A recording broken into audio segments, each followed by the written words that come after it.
Hi everyone, this is Pierrick again for this HDR baking tutorial. I've posted the first video using a sphere to bake the HDR, but I found it irrelevant thanks to Tim Bahrij. I encourage you to watch his YouTube channel because he has a lot of very valuable and professional tutorials. So what he suggested me was to use the camera instead of a baker, and I must say he was way right about it, and it's really a better way to do it. So I will use this scene I've made for Delaware 4, which is a work in progress. You can follow the thread on Blender Artist. Let's get started. So what you need is a camera for sure. Here I have mine, and set it with panoramic view, and here a rectangular panoramic type. You keep here the values as they are, and then when you go into render mode,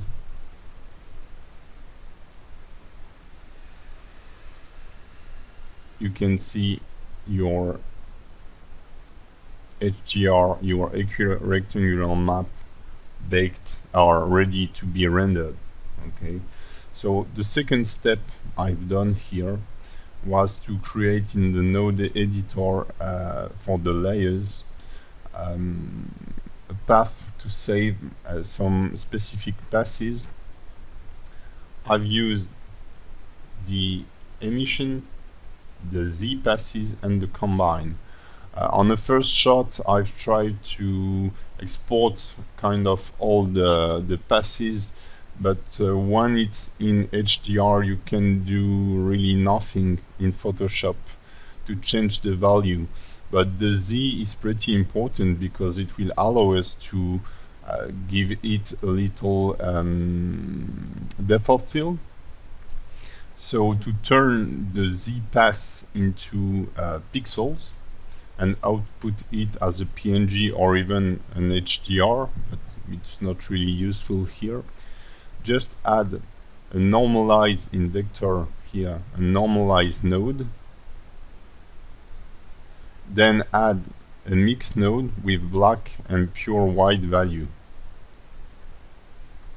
Then when you launch the render, you will get this result, which is pretty dark. I've made other outputs that were better, so just tweak your lighting and stuff like this. Now I will show you the result and what I have done in Photoshop to enhance it. So now I will load my file into Photoshop using a script that is in the trunk of Photoshop. Go into File, Script, Load File in Layers. I believe it's the translation in English.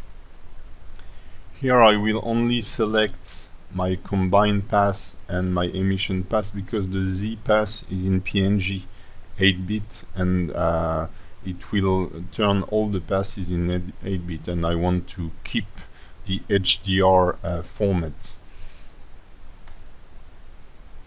So for instance, I haven't shown it to you, but in the node editor here on the file output, let me find it here, I've selected HDR format in RGBA, which is not really important. You can keep it RGB if you want. So the cool thing about this script in Photoshop is that it will load all your passes in one Photoshop document and name the layers automatically here. So I will just add my Z pass by a simple copy and paste. Okay, and what I have done was just to add a subtle blur to the emission path and make it in density or any lighting mode. So density is the best. Okay. And now what I have done is that you have to combine those, Control E, and then use the filter camera raw. And here you will find a bunch of options to change the temperature of your scene, the exposure, the contrast. You can increase the light tone and decrease the dark ones to kind of push the contrast. So very subtle adjustment here. And now I have my HDR that is way better here. So what I will do now is just turn this into a smart object. So right click on it, convert to smart object. So it will allow me to have dynamical filter. We'll use the camera raw.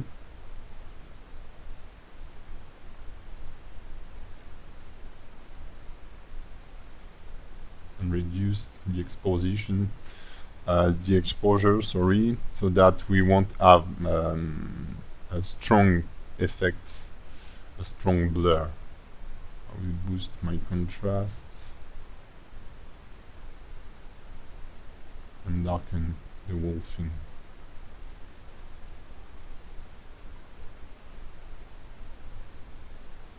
Okay, so now I have some kind of path to make my filter. I will hide it. Filter, blur, Gaussian blur. Okay.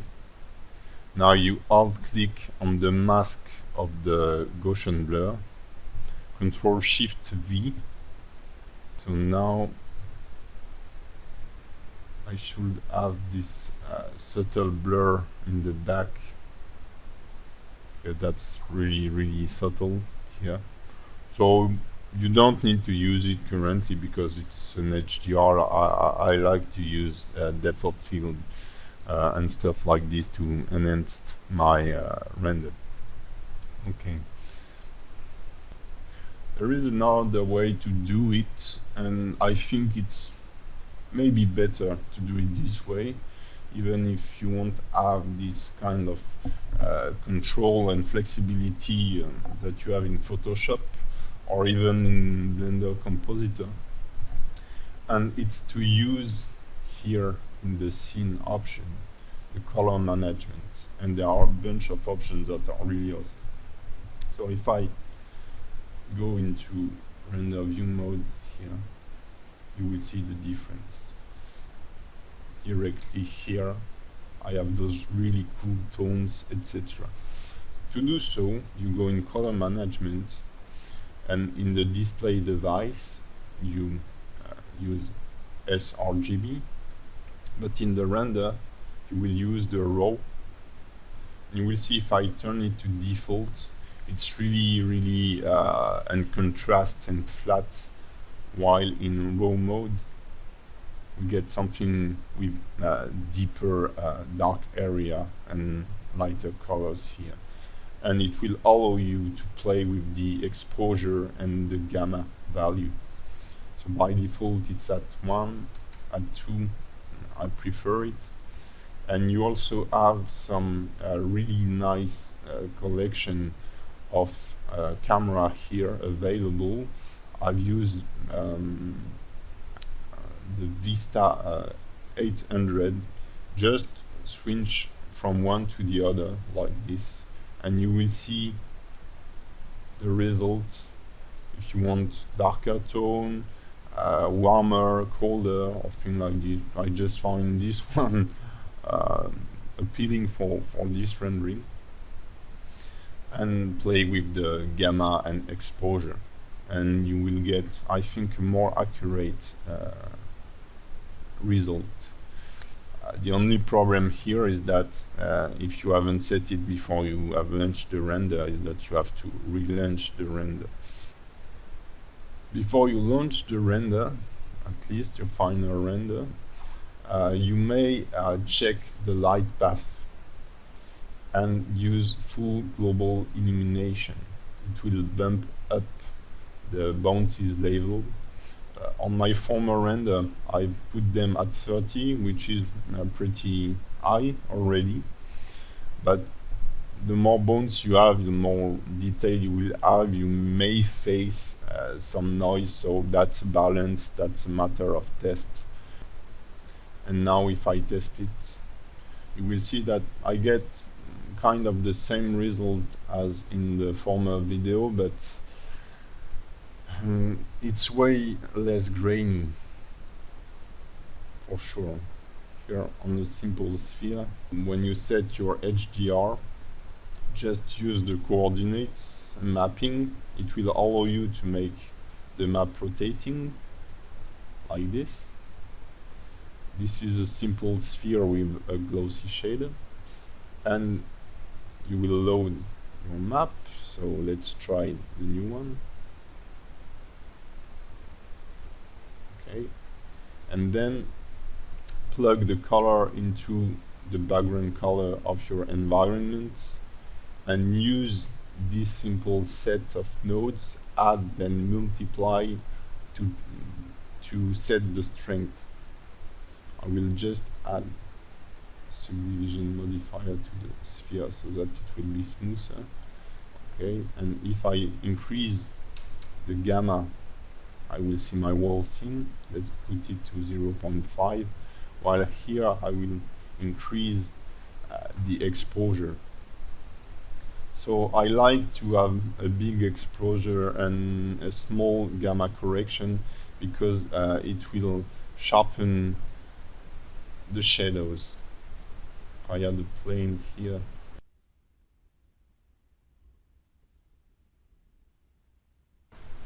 so as I said here, with the multiply option set to 4 and the gamma correction set to 0, I have a really sharp shadow here. And if I increase the alpha value, the gamma value, and reduce my multiply factor here, I will have a more ambient color to the set. So this is a pretty dark HDR, so you may not see all the details. We will try on this one.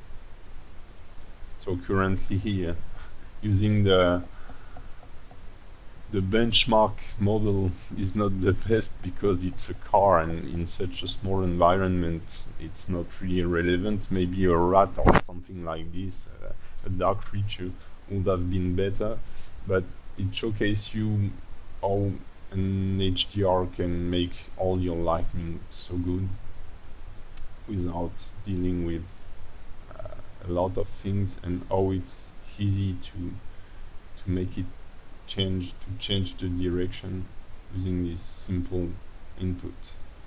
So again, I wish to thank Tim that really helped me with his comment on my YouTube channel, and I hope this new tutorial will be more relevant than the former one.